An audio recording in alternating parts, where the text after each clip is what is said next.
Halo bajak laut, selamat datang di channel Hatiku Mata. Zoro diubah menjadi iblis oleh Imu Sama. Lu tidak menduga itu akan terjadi, bukan? Pertama-tama, mari kita ingat bahwa sejak arc Wano, hubungan Zoro dengan kutukan mulai terbentuk secara nyata. Enma yang diperkenalkan pada chapter 955 disajikan sebagai pedang yang mampu menguras tenaga penggunanya dan memaksa mereka mengeluarkan lebih banyak tenaga dari yang biasa mereka keluarkan. Pedang itu terlihat hampir seperti hidup. Dengan hal itu saja sudah membawa perubahan nyata pada Zoro, baik dari segi kekuatan dan temperamen. Dia bahkan mengatakan di chapter 1033 bahwa pedang itu tidak dikutuk, hanya saja menuntut. Dan bagian paling kerennya, dia menerima tantangan itu dengan senyuman yang menunjukkan dia tidak takut menempuh jalan yang mungkin dianggap gelap oleh orang lain. Dia bahkan mungkin menganggapnya menyenangkan. Dan disitulah teori ini menjadi sangat menarik. Imu Sama mulai mengambil tindakan nyata sekitar bab 1085. Kita masih belum tahu persis siapa dia, tetapi faktanya dia dapat memanipulasi bayangan, siluet gelap yang tampak seperti makhluk yang terbuat dari energi gelap murni. Dan ketika dia menggunakan serangan itu pada Cobra dan mencoba menyembunyikan keberadaan inisial D,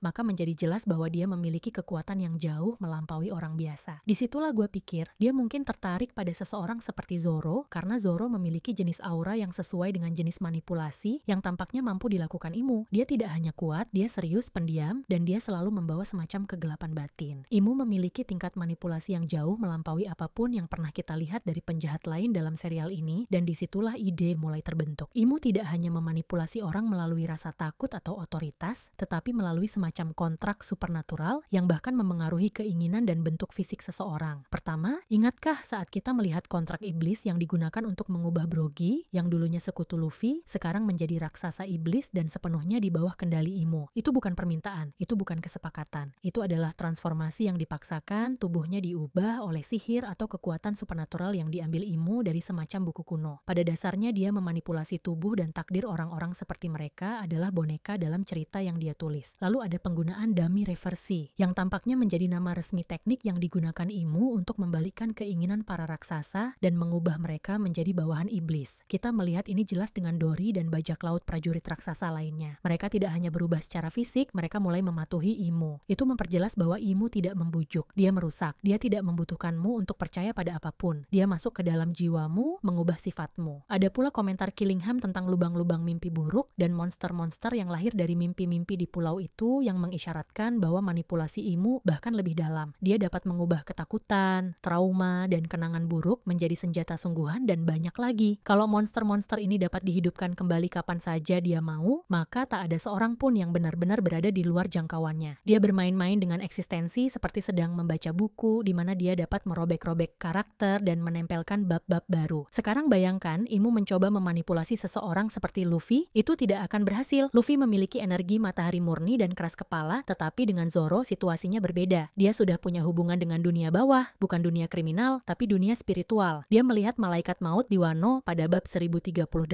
yang masih diperdebatkan oleh para penggemar sebagai sesuatu yang nyata atau metaforis. Namun intinya, hal itu melambangkan hubungan mendalam dengan gagasan tentang kehidupan dan energi yang terkuras. Dan bagaimana jika malaikat maut itu bukan sekadar halusinasi? Bagaimana jika itu semacam firasat, seperti manifestasi awal pengaruh yang mungkin diberikan Imu kepadanya di masa mendatang? Hal menarik lainnya adalah Zoro hampir selalu mendapat bagian terburuk. Ketika energi spiritual atau dimensi lain terlibat dalam thriller bug, misalnya, Zoro adalah satu-satunya yang rela menerima rasa sakit yang diterima Luffy pada chapter 485 tanpa keraguan, tetapi tepat setelahnya dia pingsan, berlumuran darah, dan ketika Sanji bertanya apa yang terjadi, yang dia katakan hanyalah tidak terjadi apa-apa. Itu bisa menjadi petunjuk bahwa Zoro telah diuji untuk waktu yang lama, mungkin oleh kekuatan di luar pemahaman kita. Disinilah kehadiran Imu mulai lebih masuk akal. Kita telah melihat dia sekarang ikut campur secara langsung dalam dunia.